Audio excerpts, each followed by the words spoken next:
El mundo siempre ha visto al príncipe Guillermo como un faro de esperanza, un hombre dedicado a causas mayores que él mismo.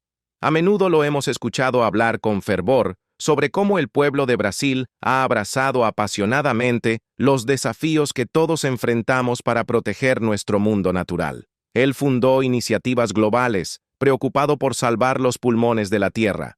Pero, irónicamente, mientras sus ojos estaban puestos en curar el planeta, nadie vio venir lo que sucedía dentro de su propia alma. El palacio acaba de confirmar lo impensable. Guillermo, el príncipe heredero, el pilar inquebrantable, ha estado librando una batalla privada y silenciosa que finalmente lo ha roto.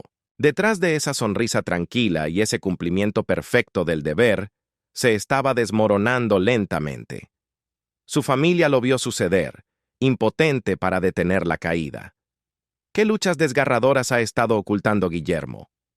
Quédense con nosotros mientras revelamos esta devastadora realidad. La mañana en que la corona se agrietó, el anuncio golpeó las redacciones de toda Gran Bretaña, mientras la mayor parte del país apenas despertaba bajo un cielo frío y gris de diciembre. Exactamente a las 6:47 de la mañana, apareció el comunicado oficial del Palacio de Kensington en las pantallas. No hubo advertencias, ni preparación, ni una conferencia de prensa cuidadosamente coreografiada para suavizar el golpe. Fue solo una frase clínica y descarnada, confirmando lo que los iniciados temían desde hacía meses, pero que nunca se atrevieron a decir en voz alta. El príncipe Guillermo, el futuro rey, la mano firme destinada a guiar a la monarquía a través de sus tiempos más inciertos, estaba luchando por sobrevivir. La reacción fue inmediata y visceral, golpeando el corazón de la gente común. En Manchester, una trabajadora que esperaba el tren de la madrugada miró su teléfono y susurró con voz temblorosa: «No, Guillermo. Cualquiera menos Guillermo». En Glasgow, una maestra jubilada, sentada con su té matutino, sintió un nudo en la garganta al leer las palabras por segunda vez, esperando que fuera un error. A lo largo de Londres, donde el pálido sol de invierno apenas comenzaba a salir, la gente se detenía en medio de la calle, tratando de procesar lo imposible.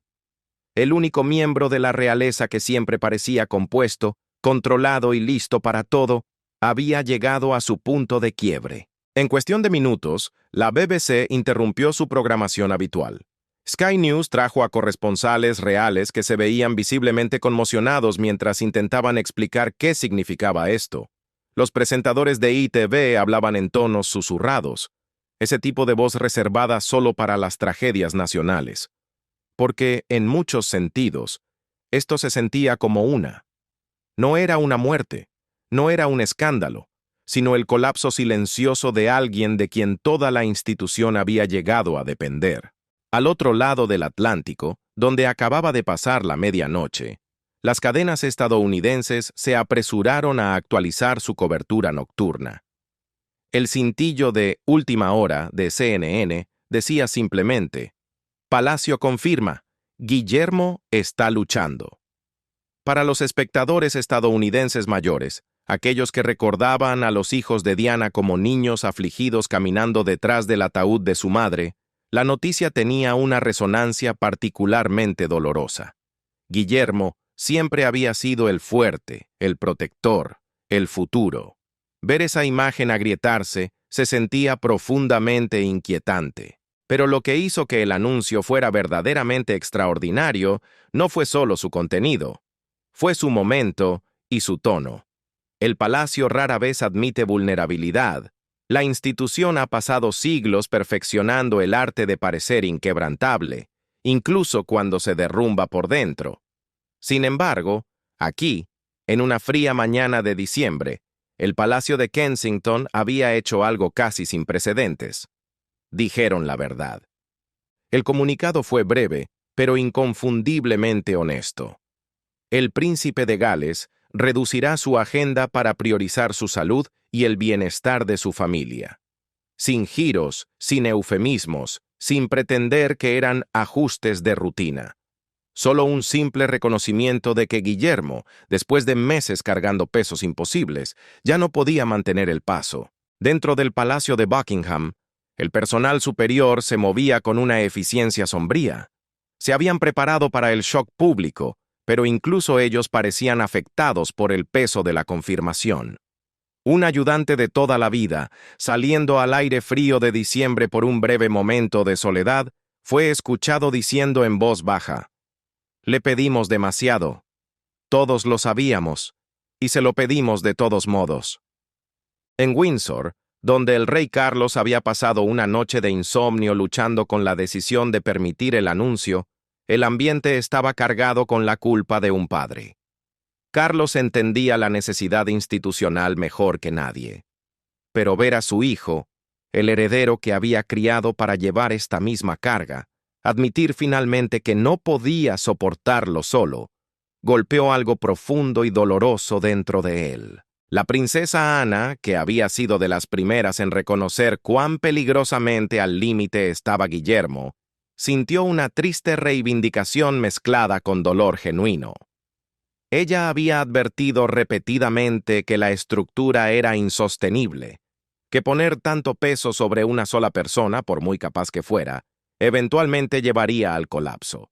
No sintió satisfacción al tener razón, y la reina Camila, que había visto a Guillermo transformarse de un adolescente afligido a un hermoso príncipe y luego a un futuro rey abrumado, pasó la mañana en silenciosa reflexión, sabiendo que la monarquía había cambiado para siempre. La reina Camila entendía, mejor que la mayoría, lo que significaba estar atrapada en la despiadada tierra de nadie entre la lucha personal y la expectativa pública.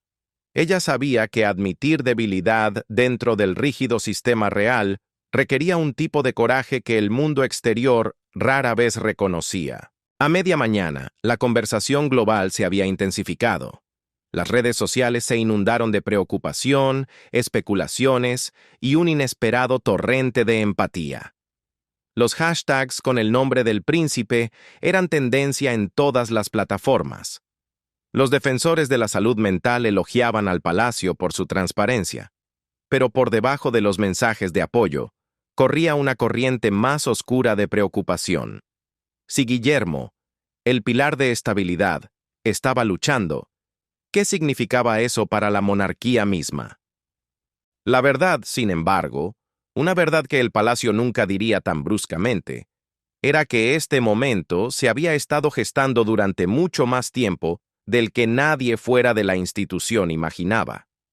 Comprender por qué llegó ahora, en esta fría mañana de diciembre, requería mirar hacia atrás, hacia los meses que habían empujado lenta e inexorablemente al futuro rey hacia su punto de quiebre. El peso que nadie vio acumularse. Para entender cómo el príncipe Guillermo llegó al punto en que el palacio no tuvo más remedio que intervenir públicamente, debemos retroceder a través de los meses que precedieron a esta mañana de diciembre. Meses que, desde el exterior, parecían ser la rutina habitual, pero que dentro de las paredes del Palacio de Kensington y el Castillo de Windsor contaban una historia muy diferente. Una historia de presión acumulada, sacrificios silenciosos y un hombre tratando desesperadamente de ser todo lo que la monarquía necesitaba que fuera. La tensión comenzó a acumularse mucho antes de que alguien lo notara, posiblemente desde principios de 2024, cuando surgió por primera vez la crisis de salud de Catalina. En enero, cuando ella se sometió a una cirugía abdominal y se retiró de la vida pública durante meses, el mundo de Guillermo cambió fundamentalmente. De la noche a la mañana, se convirtió no solo en el miembro de la realeza que llevaba adelante los deberes de la familia Gales, sino también en el cuidador principal en casa. Se convirtió en el ancla emocional para 3 niños pequeños, procesando la enfermedad de su madre, y al mismo tiempo debía ser la cara pública de la tranquilidad. Lo manejó de la manera en que había sido entrenado para manejarlo todo. En silencio, con eficiencia, sin una sola queja. El personal del Palacio de Kensington lo veía llegar cada mañana más temprano, con su agenda repleta de compromisos que ya no podía posponer.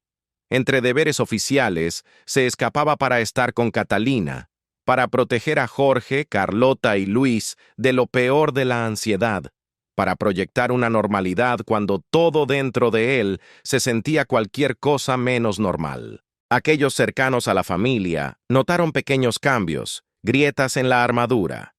El humor fácil y habitual de Guillermo se volvió más restringido. Su paciencia, normalmente firme, ocasionalmente se deshilachaba en los bordes durante las reuniones de planificación. Dejó de tomar descansos para el almuerzo, trabajando directamente durante todo el día antes de correr a casa. Pero nunca bajó el ritmo, nunca pidió ayuda, nunca sugirió que la carga podría ser demasiado pesada. Entonces llegó el segundo golpe. El diagnóstico de cáncer del rey Carlos, anunciado públicamente en febrero, añadió otra capa aplastante de responsabilidad. De repente, Guillermo no solo estaba apoyando a Catalina y gestionando sus propios deberes. Estaba dando un paso hacia el vacío dejado por la agenda reducida de su padre, asumiendo responsabilidades constitucionales adicionales, asistiendo a reuniones y sesiones informativas que normalmente recaerían en el monarca, todo mientras mantenía la ficción de que todo estaba bajo control. La princesa Ana lo vio primero. Durante una reunión privada a finales de marzo, estudió a Guillermo al otro lado de la mesa y reconoció algo que había visto antes en su propio espejo durante años difíciles. No era simple cansancio físico. Era ese tipo particular de agotamiento que proviene del vacío emocional, la mirada de alguien que funciona solo por el sentido del deber sin nada de reserva en el tanque. Ella lo mencionó con cuidado a Carlos, quien estaba lidiando con sus propias batallas de salud y el peso emocional de ver tanto a su esposa como a su nuera navegar por enfermedades graves. Carlos escuchó con creciente preocupación, pero él también se sentía atrapado. La institución necesitaba a Guillermo funcional. No había un plan alternativo, no había un heredero de respaldo que pudiera llevar el peso si Guillermo daba un paso atrás. A finales de la primavera, cuando Catalina comenzó su tratamiento contra el cáncer, la presión se intensificó aún más. Guillermo ahora enfrentaba la tarea imposible de ser públicamente optimista sobre el pronóstico de su esposa, mientras que en privado estaba aterrorizado por el resultado. El personal informó haberlo visto tarde en la noche, todavía en su escritorio, trabajando a través de documentos informativos después de pasar la noche con su familia, decidido a no dejar que ninguna responsabilidad se le escapara de las manos. El verano no trajo alivio. La aparición de Catalina en el Trooping the Color en junio, aunque celebrada públicamente como un signo positivo, requirió una enorme coordinación detrás de escena. Guillermo gestionó cada detalle, protector hasta el punto del agotamiento, asegurándose de que ella se sintiera apoyada mientras protegía a los niños de la atención excesiva de los medios. El esfuerzo cobró un precio que ninguna cámara capturó. A lo largo de este período, algo más estaba sucediendo que pocos fuera del círculo más íntimo entendían. Guillermo estaba absorbiendo el peso emocional de todos a su alrededor. Catalina se apoyaba en él a través de sus momentos más oscuros. Carlos le confiaba sus propios miedos sobre la salud. Guillermo se había convertido en el guardián de los secretos y los dolores de la corona. Los niños, en su inocencia, necesitaban algo más que un padre. Necesitaban la certeza absoluta de que su madre sobreviviría. El personal del palacio, temeroso ante la incertidumbre, miraba a Guillermo buscando estabilidad mientras la institución navegaba por su periodo más precario en décadas. Y Guillermo, entrenado desde la infancia para ser la roca, el confiable, el futuro rey que nunca se rompe, aceptó cada carga sin una sola protesta. Se convirtió en el recipiente de todos los miedos ajenos, sin dejar espacio para los suyos. El otoño de la decadencia. Para el otoño, las grietas en la armadura se volvieron más difíciles de ocultar. Durante un compromiso oficial en septiembre, un corresponsal real de larga data notó algo inquietante. Guillermo parecía distraído. Sus respuestas eran más cortas de lo habitual, y su sonrisa, esa famosa sonrisa Windsor, no llegaba a iluminar sus ojos. Los ayudantes del palacio lo descartaron rápidamente como fatiga por una agenda ocupada. Pero dentro del Palacio de Kensington, el personal sabía la verdad. Una noche de octubre, un asesor principal encontró a Guillermo todavía trabajando cerca de la medianoche. Estaba rodeado de montañas de papeles, asuntos constitucionales, informes de caridad y las actualizaciones médicas de su familia. Cuando se le preguntó suavemente si necesitaba algo, Guillermo simplemente sacudió la cabeza y siguió leyendo. El asesor salió de la habitación profundamente perturbado, reconociendo las señales inconfundibles de un hombre que corre con el tanque vacío, pero que ha olvidado cómo detenerse. Catalina, recuperándose pero aún frágil, también comenzó a notar los cambios. Su esposo, normalmente presente y comprometido en casa, parecía cada vez más ausente, incluso cuando estaba físicamente allí. Su mente siempre estaba en otra parte, planificando, preocupándose, tratando desesperadamente de mantener unidas las múltiples piezas fracturadas de sus vidas. Era como vivir con un fantasma que llevaba la cara de su marido. El punto de quiebre comenzó a formarse a principios de noviembre, aunque no fue un momento único lo que lo causó. Fue la acumulación. Fue la agonía de ser fuerte para Catalina, el peso constitucional de sostener a su padre, la responsabilidad paternal de proteger a 3 niños a través de una crisis, la presión institucional de representar una monarquía bajo un escrutinio global intenso, y el dolor personal de ver a su esposa luchar contra el cáncer mientras mantenía oculto su propio terror. A mediados de noviembre, aquellos más cercanos a Guillermo comenzaron a usar una palabra que habían evitado durante meses: insostenible. La princesa Ana lo dijo primero durante una reunión familiar. Camila lo repitió días después. Incluso el rey Carlos, aún recuperándose, finalmente reconoció lo que todos habían tenido demasiado miedo de expresar. Guillermo estaba cargando demasiado, por demasiado tiempo, con demasiado poco apoyo. La gota que colmó el vaso llegó a finales de noviembre, durante lo que debería haber sido una sesión informativa de rutina. Guillermo se sentó durante una discusión de 1 hora sobre los compromisos del próximo año, escuchando planes que asumían su disponibilidad ilimitada, su capacidad infinita, su fuerza permanente. Cuando terminó la reunión, se puso de pie, caminó hacia la ventana y, por primera vez en la memoria de cualquiera, admitió en voz alta que no sabía cuánto tiempo más podría continuar a este ritmo. Fue esa admisión, tranquila y devastadora, la que puso en marcha los eventos que llevaron al anuncio del 21 de diciembre. Porque una vez que Guillermo finalmente reconoció su lucha, las personas que lo amaban se dieron cuenta de que ya no podían quedarse de brazos cruzados viéndolo romperse. Cuando el palacio ya no pudo mirar hacia otro lado, el punto de inflexión no llegó en una gran confrontación dramática, sino en una serie de observaciones silenciosas que se acumularon hasta que ya no pudieron ser ignoradas. La princesa Ana, con sus décadas de experiencia leyendo los cambios sutiles en la dinámica real, fue la primera en formalizar sus preocupaciones. Sucedió durante una fría mañana a principios de diciembre en el castillo de Windsor, en uno de los salones privados más pequeños donde tradicionalmente se discutían los asuntos familiares delicados, lejos de los oídos del personal.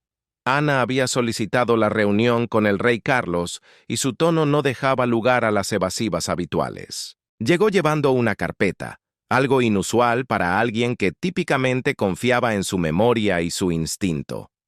Dentro había notas de conversaciones con el personal del Palacio de Kensington, observaciones de reuniones familiares recientes y una línea de tiempo que mostraba la agenda de Guillermo durante los últimos 6 meses.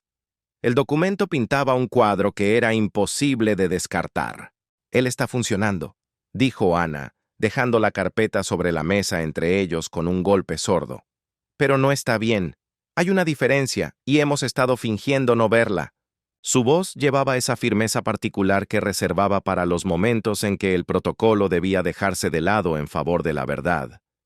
Carlos, sentado frente a ella, con su propia fatiga visible en las líneas alrededor de sus ojos, No respondió de inmediato. Sabía lo que venía. Ana continuó, metódica e implacable. Describió el peso que Guillermo había estado cargando desde enero, la cirugía de Catalina, el diagnóstico de cáncer, las necesidades emocionales de los niños, las responsabilidades constitucionales absorbidas cuando Carlos dio un paso atrás, los compromisos públicos sin pausa, la gestión cuidadosa de la prensa y la preocupación privada que nunca expresó. Ana se inclinó hacia adelante y dijo la frase que lo cambiaría todo. Una observación que solo alguien que había sobrevivido a décadas de presión real podía hacer. «Se está entregando en 30 pedazos diferentes», dijo en voz baja, «y ninguno de ellos está completo». Ana entendía lo que significaba fracturarse, y sabía que si no actuaban ahora, no habría nada que salvar. La princesa Ana conocía ese lugar oscuro. Ella misma lo había habitado bajo el peso del deber, manteniendo una fachada pública impecable mientras libraba batallas personales en sus años más difíciles. El rey Carlos escuchaba, con las manos entrelazadas con fuerza hasta que los nudillos se pusieron blancos. Como padre, sintió el agudo aguijón de la culpa. Como rey, comprendió la posición imposible que todos habían ayudado a crear. La monarquía necesitaba a Guillermo funcional. La institución dependía de su firmeza, especialmente ahora, con el rey y la princesa de Gales lidiando con crisis de salud. Pero Ana tenía razón. Habían estado pidiendo lo imposible y llamándolo deber. La conversación se volvió más pesada a medida que Ana detallaba incidentes específicos, momentos que helaban la sangre. Relató un momento a finales de noviembre. Guillermo se había disculpado para salir de una cena familiar, solo para ser encontrado 20 minutos después, de pie y solo en un pasillo oscuro, mirando a la nada, completamente perdido en su propia mente. Habló de la creciente frecuencia con la que trabajaba más allá de la medianoche, como si tuviera miedo de que, si se detenía, todo lo que sostenía colapsaría sobre él. Y describió la forma en que sus respuestas durante las reuniones se habían vuelto más cortas, más mecánicas, como si estuviera operando en piloto automático. La reina Camila se unió a la discusión más tarde esa mañana, aportando su propia perspectiva, moldeada por años de navegar entre el escrutinio público y el dolor privado. Ella había visto a Guillermo transformarse durante el último año, de un príncipe confiado y comprometido a alguien que funcionaba únicamente por pura fuerza de voluntad. «Me recuerda a ti», le dijo suavemente a Carlos. «Durante tus peores años. Presente pero ausente, funcional pero vaciado por dentro». La comparación golpeó a Carlos profundamente. Recordaba esos años, aquellos en los que el deber consumía todo lo demás, donde la lucha personal estaba enterrada tan profundamente que casi lo destruye desde adentro. Había sobrevivido, pero apenas, y el costo había sido alto. La idea de que Guillermo caminara por ese mismo sendero, tal vez hacia ese mismo abismo, era insoportable. Lo que más preocupaba a la familia no era un colapso dramático y ruidoso, era el silencioso desgaste de alguien a quien amaban. Guillermo no se había roto espectacularmente, simplemente había sido erosionado, día a día, responsabilidad por responsabilidad, hasta que lo que quedaba era un hombre realizando movimientos que había perfeccionado, pero que ya no podía sostener. Dentro del Palacio de Kensington, el personal había estado teniendo sus propias conversaciones preocupadas. La secretaria privada de Guillermo, una mujer que había trabajado con él durante años, finalmente expresó lo que muchos habían estado pensando. «Necesita intervención, no apoyo. El apoyo implica que él está manejando la situación, y no lo está haciendo». Esta evaluación se compartió cuidadosamente con los funcionarios superiores, quienes a su vez la llevaron a la atención de los más cercanos a Guillermo. Catalina, a pesar de su propio viaje de recuperación, se había alarmado cada vez más. Ella conocía a su esposo mejor que nadie. Podía leer las señales que otros podrían pasar por alto. La forma en que mantenía la tensión en sus hombros incluso durante los momentos tranquilos en casa. La mirada distante en sus ojos cuando pensaba que nadie lo estaba mirando. El control cuidadoso que mantenía sobre cada palabra, cada expresión, como si un solo desliz pudiera hacer que todo se desmoronara. Una noche a principios de diciembre, después de que los niños se durmieron, ella finalmente lo confrontó directamente.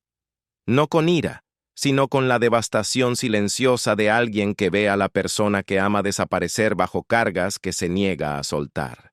«Te estás ahogando», dijo ella simplemente, «y no dejas que nadie te saque». La respuesta de Guillermo fue una desviación practicada. Estaba bien, solo ocupado. La agenda se aliviaría pronto. Todo era manejable. Pero Catalina, debilitada físicamente pero emocionalmente lúcida, no aceptó el consuelo. «Has estado diciendo eso desde enero», respondió ella. «Ahora es diciembre y estás peor, no mejor». Esa conversación, privada y dolorosa, se convirtió en el catalizador de lo que sucedió después. Catalina se acercó a Ana al día siguiente, algo que rara vez hacía para asuntos familiares personales. Pero esto no se trataba de protocolo o apariencias. Se trataba de supervivencia. Ana escuchó atentamente las preocupaciones de Catalina, y lo que escuchó confirmó todo lo que ya había observado.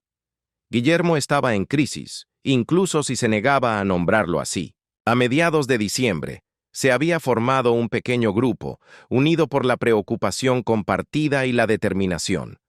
Ana, Camila, Catalina y finalmente, Carlos. Todos estuvieron de acuerdo en que algo tenía que cambiar. La pregunta era cómo intervenir con alguien que había pasado toda su vida siendo entrenado para nunca admitir debilidad, nunca dar un paso atrás, nunca priorizar el bienestar personal sobre la necesidad institucional. Las discusiones fueron delicadas, celebradas en rincones tranquilos de Windsor y el Palacio de Kensington, lejos del personal en general que no podía saber cuán frágil se había vuelto la situación. Debatieron enfoques. Una intervención familiar privada.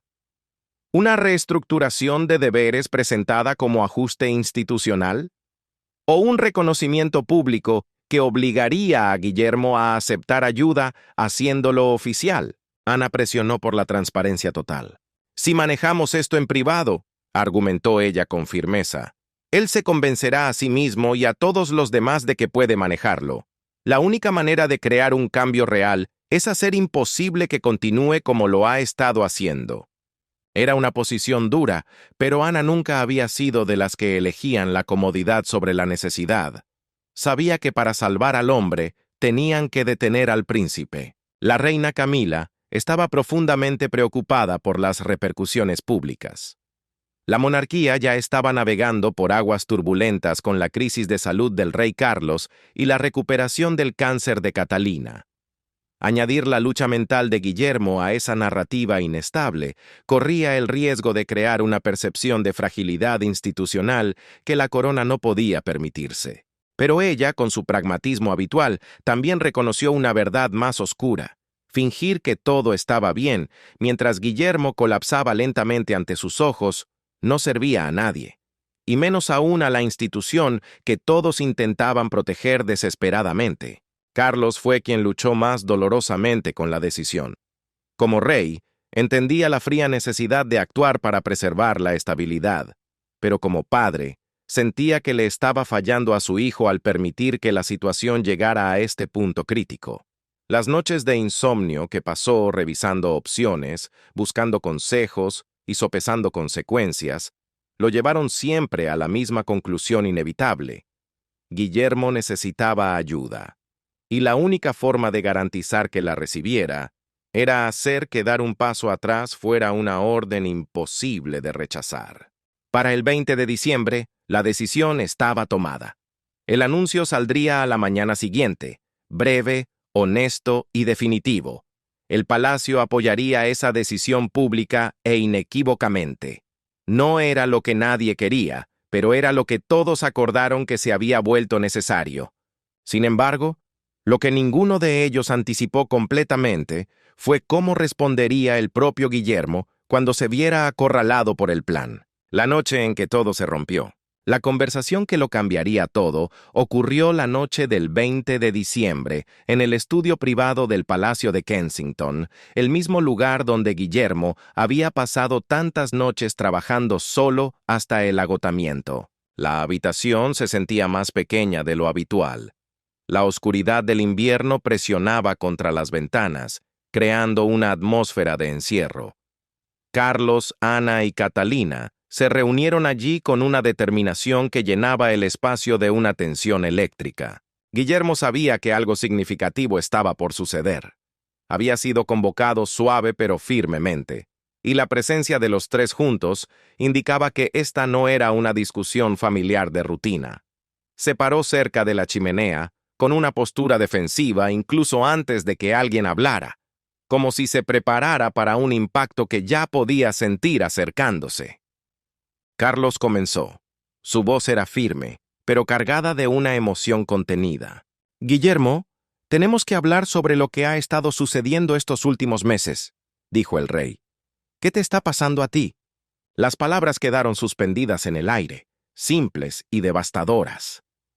La expresión de Guillermo no cambió, pero sus hombros se tensaron casi imperceptiblemente, como un soldado bajo ataque. «Lo estoy manejando», dijo Guillermo.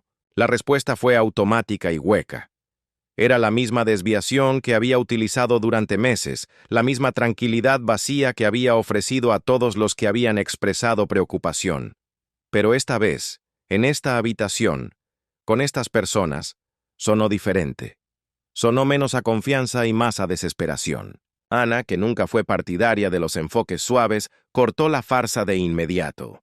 «No lo estás manejando», dijo ella con una voz que no llevaba juicio, sino la verdad contundente que creía que él necesitaba escuchar. «Estás sobreviviendo, y apenas, y te hemos visto desvanecerte durante meses mientras fingíamos no darnos cuenta. Esto se termina ahora». La mandíbula de Guillermo se tensó. El orgullo herido brilló en sus ojos. «Tengo responsabilidades», replicó él. «La familia me necesita». Catalina lo interrumpió.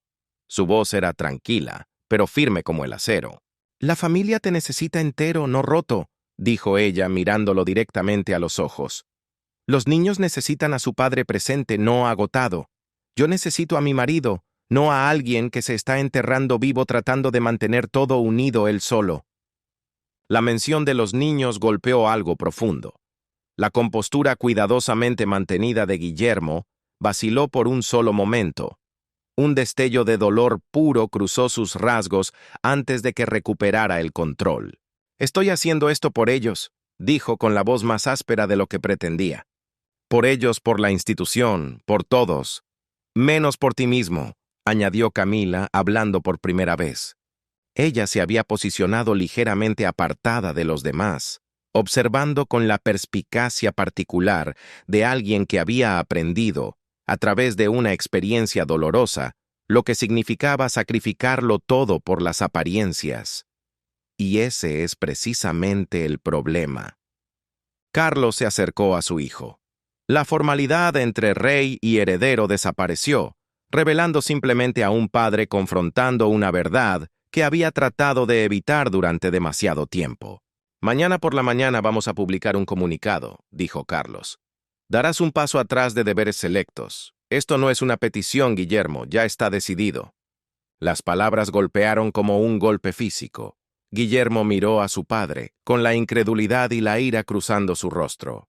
«No puedes tomar esa decisión por mí», estalló, su voz elevándose ligeramente, el control cuidadoso deslizándose finalmente. «Mi agenda, mis deberes, esas son mis responsabilidades. Me estás pidiendo que abandone». «Te estamos pidiendo que sobrevivas», interrumpió Ana bruscamente. «Hay una diferencia, y si no puedes verla, eso prueba exactamente por qué esta intervención es necesaria». Con un movimiento deliberado, sacó la carpeta que le había mostrado a Carlos semanas antes y la puso sobre el escritorio entre ellos con un sonido seco. «Hemos documentado todo», dijo Ana, implacable. «Las noches en vela, las comidas perdidas, los momentos en que el personal te ha encontrado de pie, solo, mirando al vacío como si hubieras olvidado dónde estás. Esto no es sostenible, Guillermo, y no nos quedaremos mirando cómo te destruyes a ti mismo. Guillermo extendió la mano hacia la carpeta, esos documentos que detallaban su propio deterioro. Pero luego se detuvo. Su mano quedó suspendida en el aire, temblando ligeramente, como si tocar ese papel hiciera que todo fuera demasiado real, demasiado irreversible. Trató de levantar su escudo una vez más. La monarquía necesita, comenzó de nuevo, recurriendo al deber institucional como su última línea de defensa. Pero la respuesta del rey Carlos aterrizó con una simplicidad devastadora, silenciando la habitación. La monarquía necesita un futuro rey que viva lo suficiente para llevar la corona, dijo Carlos en voz baja. No uno que se consuma antes de los 50 años porque le pedimos demasiado y nunca aprendió a decir no. La habitación quedó en un silencio sepulcral. Afuera, el viento helado de invierno golpeaba las ventanas del palacio. Adentro, Guillermo permanecía inmóvil.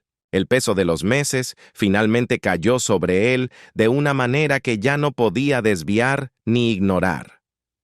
Por primera vez desde enero, desde la cirugía de Catalina, desde el diagnóstico de su padre, desde que el mundo comenzó a exigir más de lo que él tenía para dar, Guillermo sintió que la estructura de acero que había estado sosteniendo dentro de su pecho colapsaba. Catalina se acercó.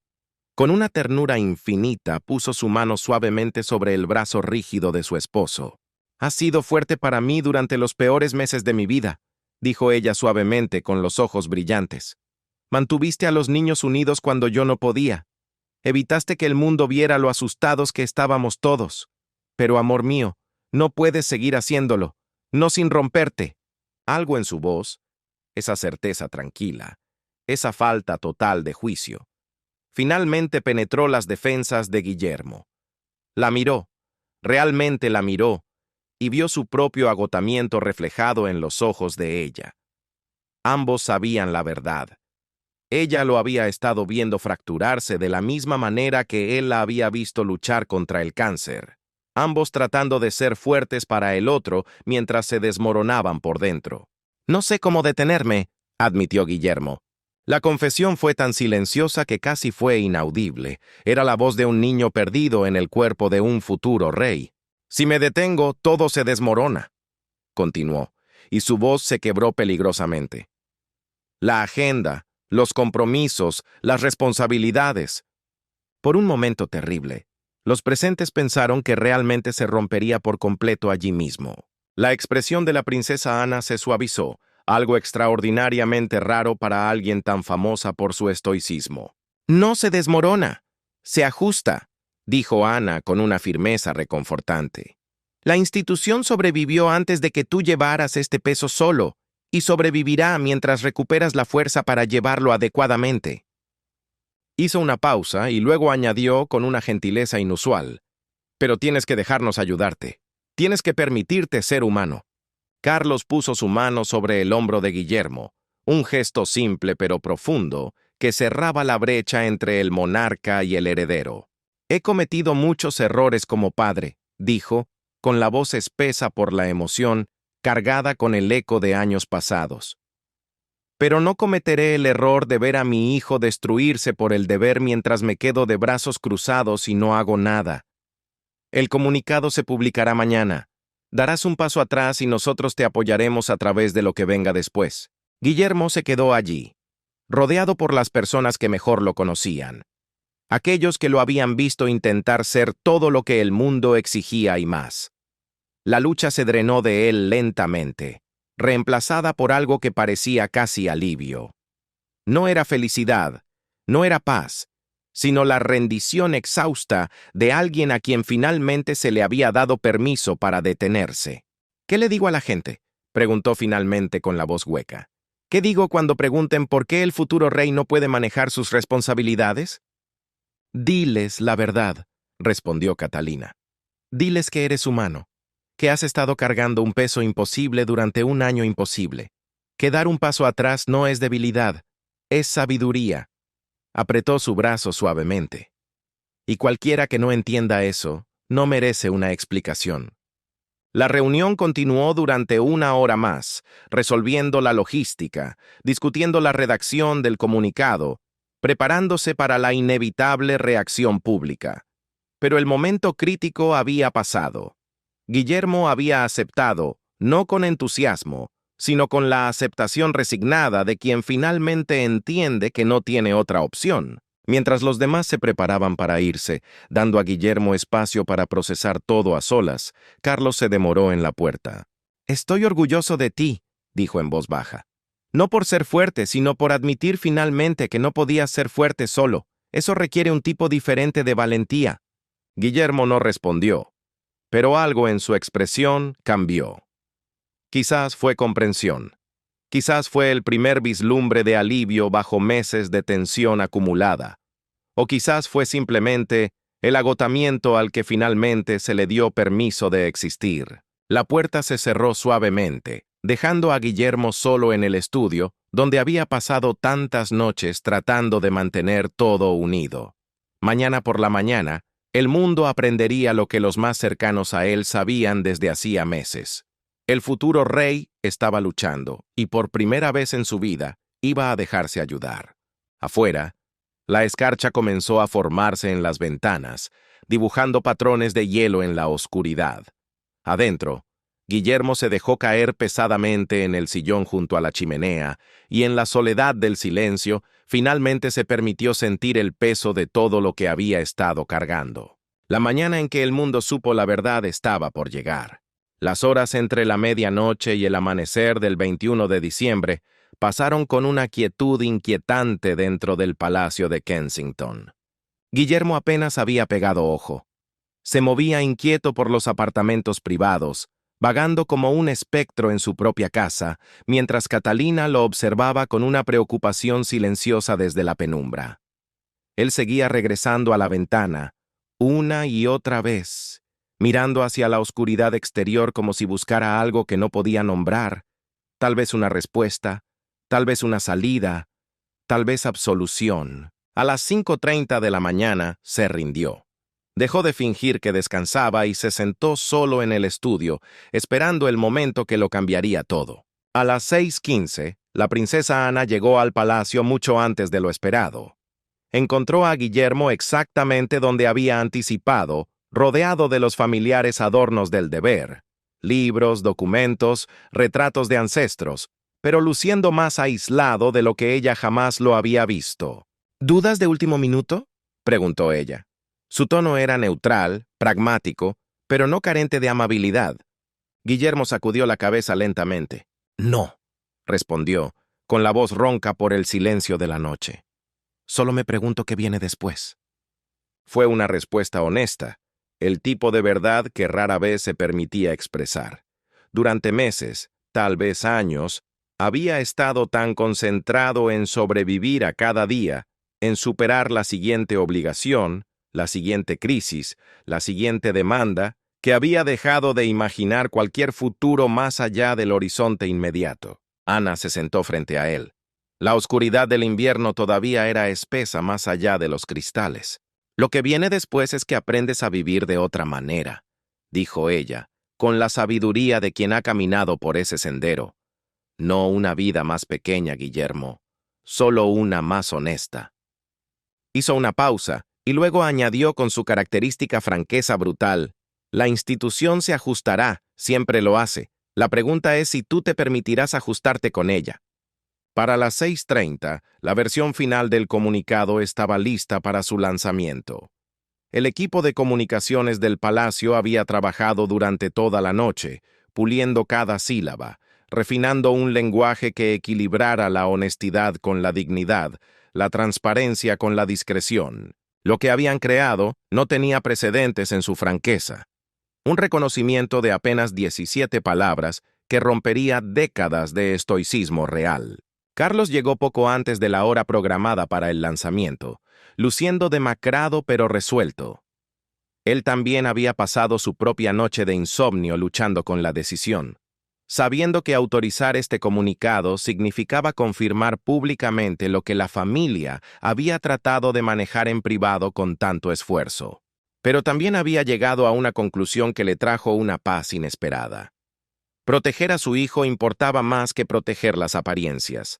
«Es la última oportunidad para reconsiderar», le dijo Carlos a Guillermo. Aunque ambos sabían que no era realmente una opción.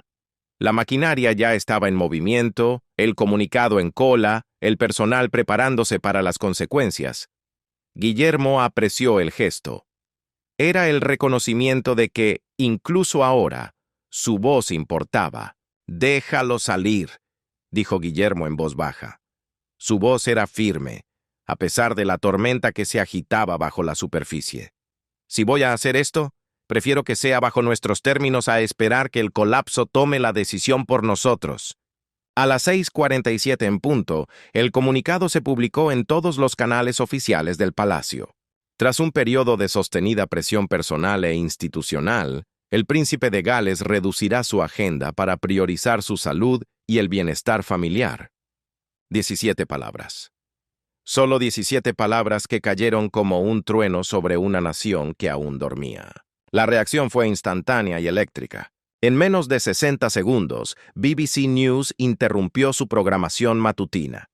Sky News arrastró a sus presentadores a sesiones informativas de emergencia. Todos los principales periódicos británicos actualizaron sus portadas digitales simultáneamente. El cintillo de última hora que se extendía por las pantallas era simple pero sísmico. Palacio confirma, Guillermo está luchando. En Edimburgo, una enfermera del turno de noche que terminaba su ronda se detuvo en seco cuando la alerta iluminó su teléfono. En Cardiff, un panadero que preparaba su inventario matutino hizo una pausa para leer el comunicado 3 veces, luchando por procesar su significado, con las manos llenas de harina temblando ligeramente. A lo largo de Londres, donde el amanecer apenas comenzaba a romper el cielo gris, la gente despertaba con una noticia que parecía imposible. «No, Guillermo», pensaban. Él era el constante, el confiable, el futuro con el que todos contaban. Si él se rompía, ¿qué quedaba? La respuesta global se movió aún más rápido. Las cadenas estadounidenses, que todavía transmitían su cobertura nocturna, giraron de inmediato. La presentadora de CNN, a mitad de una frase sobre otra historia, se detuvo abruptamente mientras los productores le transmitían la noticia de última hora a través de su auricular. «Estamos recibiendo noticias desde Londres», dijo, y su compostura profesional se deslizó ligeramente. «Y esto es genuinamente asombroso». CBS cortó a sus corresponsales reales, quienes luchaban por encontrar un precedente para lo que el Palacio acababa de confirmar. «En la historia real moderna», dijo un analista con cautela, «nunca hemos visto nada como esto, el heredero al trono reconociendo públicamente que no puede mantener el ritmo actual. Es extraordinario». Para los espectadores estadounidenses mayores, particularmente aquellos que recordaban a los hijos de Diana como niños devastados por la muerte de su madre, la noticia tenía un peso adicional. Guillermo siempre había representado la resiliencia, el príncipe que sobrevivió a una tragedia inimaginable y emergió más fuerte.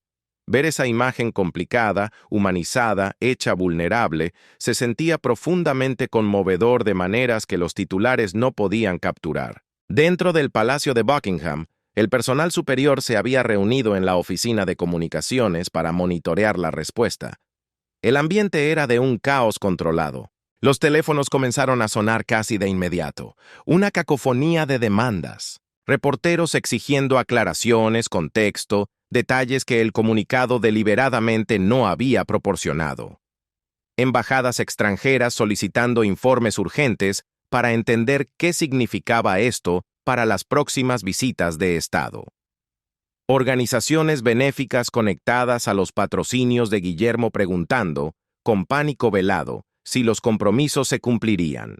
El mundo exterior exigía respuestas. Pero en el estudio de Kensington, Guillermo simplemente respiraba, observando cómo la noticia que había temido durante tanto tiempo finalmente dejaba de ser un secreto para convertirse en una realidad compartida. La reina Camila llegó a media mañana, revisando la cobertura mediática con el ojo clínico de una superviviente. Ella había sobrevivido a sus propias crucifixiones públicas. Había capeado tormentas de prensa negativa que habrían destrozado a personas más débiles. Pero incluso ella parecía afectada por la intensidad de la reacción global. No era odio, no era burla. Era algo diferente. ¿Se preocupan por él?, observó en voz baja a un ayudante, con una mezcla de sorpresa y alivio. Eso es lo que realmente significa todo este ruido. Están asustados por él. Mientras tanto, la princesa Ana, característicamente directa, pasó la mañana gestionando los ajustes prácticos. Trabajando codo a codo con los programadores del palacio, comenzó el proceso quirúrgico de redistribuir la vida pública de Guillermo. Algunos eventos serían pospuestos, otros reasignados a diferentes miembros de la familia. Unos pocos, considerados esenciales, permanecerían en el calendario de Guillermo, pero con parámetros ajustados, menos viajes, eventos más cortos y, lo más importante, tiempo de recuperación incorporado. La decisión del palacio de no proporcionar detalles adicionales más allá del comunicado inicial fue deliberada, pero difícil de mantener. Los reporteros presionaban en oleadas implacables, exigiendo respuestas específicas. ¿Contra qué estaba luchando exactamente Guillermo? ¿Salud física? ¿Salud mental? ¿Volvería a sus funciones completas? ¿Cuándo? La respuesta oficial se mantuvo firme como un muro. El príncipe de Gales está priorizando su bienestar durante un período desafiante. No se proporcionarán más detalles en este momento. A media mañana, Catalina lanzó su propio comunicado breve a través del Palacio de Kensington. Era una sola oración que, de alguna manera, transmitía todo lo que el anuncio oficial había dejado sin decir. Nuestra familia agradece la comprensión y la privacidad que se nos brinda durante este tiempo.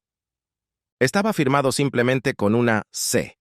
Esa inicial informal sugería una comunicación personal, de humano a humano, en lugar de una orden institucional. Lo que el palacio no podía controlar era la conversación más amplia que explotaba en las redes sociales y los paneles de televisión. Los defensores de la salud mental elogiaron la transparencia, calificándola de un momento decisivo para reducir el estigma. Los historiadores reales debatían si esto representaba una evolución institucional o una crisis terminal. Los comentaristas políticos cuestionaban si la monarquía podría soportar que otro miembro de alto rango diera un paso atrás. Pero por debajo del análisis y la especulación, corría una corriente más profunda, una preocupación genuina por un hombre al que el mundo había visto crecer, casarse, convertirse en padre y comportarse con una firmeza que parecía inquebrantable. La comprensión de que incluso alguien con todos los privilegios, todos los recursos y todos los sistemas de apoyo podía llegar a un punto de quiebre, resonó mucho más allá de los círculos reales. A medida que el sol de invierno subía sobre Londres, quemando la escarcha de la mañana, una verdad se asentó en la conversación global. El anuncio del 21 de diciembre no solo había confirmado la lucha de Guillermo, confirmó algo más fundamental sobre el costo del deber, los límites de la resistencia humana y el coraje requerido para admitir cuando la fuerza por sí sola ya no es suficiente. Cuando la corona se reconstruye. Las consecuencias inmediatas revelaron algo para lo que el palacio se había preparado en silencio, pero que esperaba evitar: el caos institucional que sigue cuando una piedra angular se retira repentinamente. A media tarde, el personal superior se había reunido en las oficinas privadas del Palacio de Buckingham. Los mapas de las próximas agendas reales se extendían sobre cada superficie disponible como planos de batalla, requiriendo una revisión rápida. La princesa Ana tomó la iniciativa con su eficiencia habitual. Revisó los compromisos de Guillermo para los próximos 3 meses, dividiéndolos en categorías implacables: deberes constitucionales esenciales que no podían posponerse, compromisos benéficos de alto perfil que podían reasignarse, y apariciones de rutina que simplemente serían canceladas. Su evaluación fue clínica, pero no fría. Ella entendía mejor que nadie que reestructurar el papel del heredero mientras se mantenía la estabilidad institucional requería precisión, no sentimiento. El desafío más inmediato involucraba las próximas visitas de Estado. Guillermo estaba programado para representar al rey en una reunión de la Commonwealth a finales de enero y en una reunión bilateral con líderes europeos en febrero.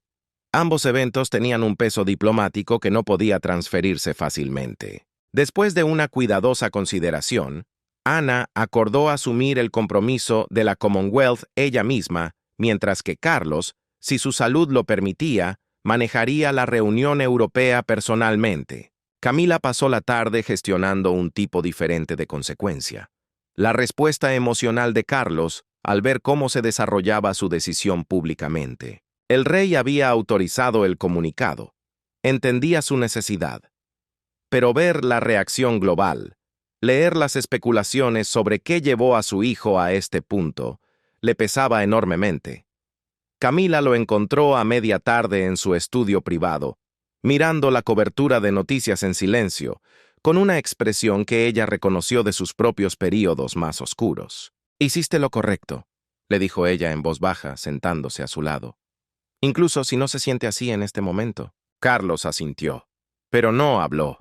La culpa de un padre estaba en guerra con el deber de un rey, y ningún bando estaba ganando. Mientras tanto, en el Palacio de Kensington, Catalina había tomado el control del entorno inmediato con una intensidad protectora, decidida a crear un santuario donde la curación pudiera comenzar. Dentro de los apartamentos privados, Catalina impuso la ley marcial del silencio.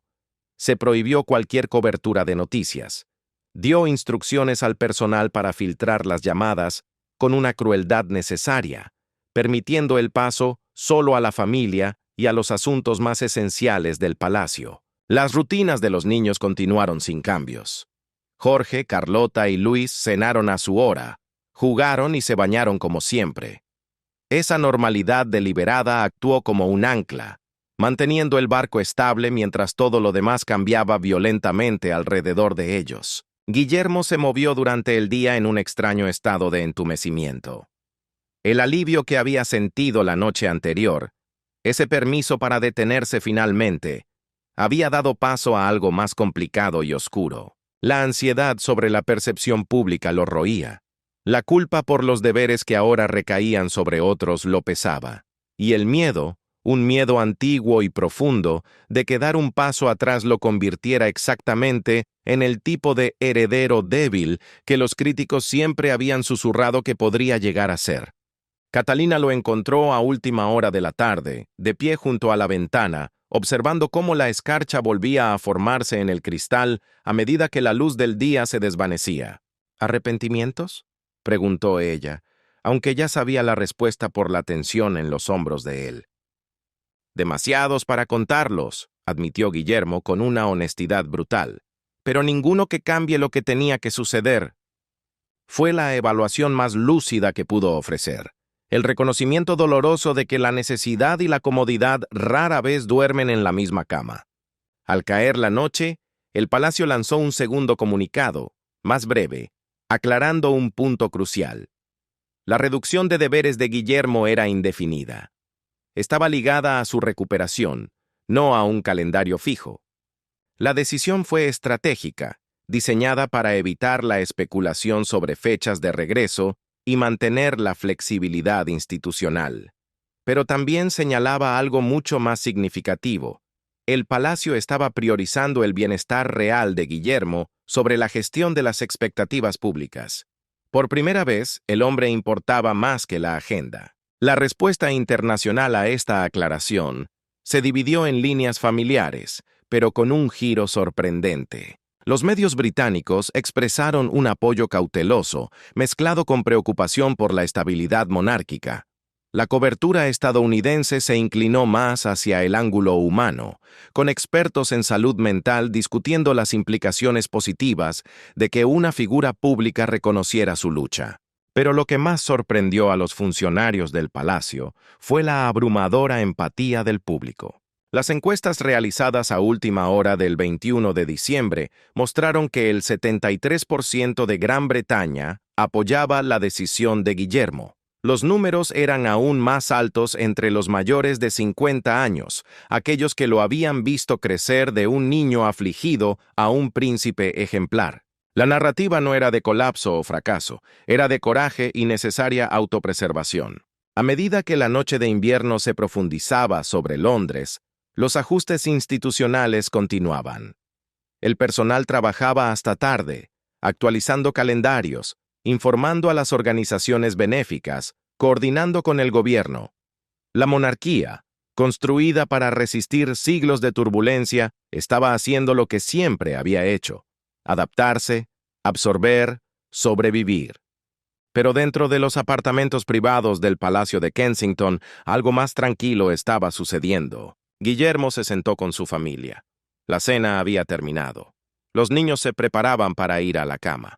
El caos del día finalmente se asentaba en una quietud bendita. Por primera vez en casi un año, no estaba pensando en las obligaciones de mañana ni en la crisis de la próxima semana. Simplemente estaba presente, allí, ahora. Se le permitía ser humano en lugar de implacablemente real. El costo de llegar a este punto había sido alto: exposición pública, interrupción institucional, vulnerabilidad personal expuesta para el consumo global. Pero mientras Jorge, Carlota y Luis daban las buenas noches, y mientras Catalina se sentaba a su lado con comprensión en lugar de expectativa, Guillermo sintió algo que no había sentido en meses. No era paz, todavía no, pero era la posibilidad de ella. Y para un hombre que había pasado un año ahogándose, esa posibilidad se sentía como oxígeno, tía como oxígeno, tía como oxígeno, tía como oxígeno, tía como oxígeno, tía como oxígeno, tía como oxígeno.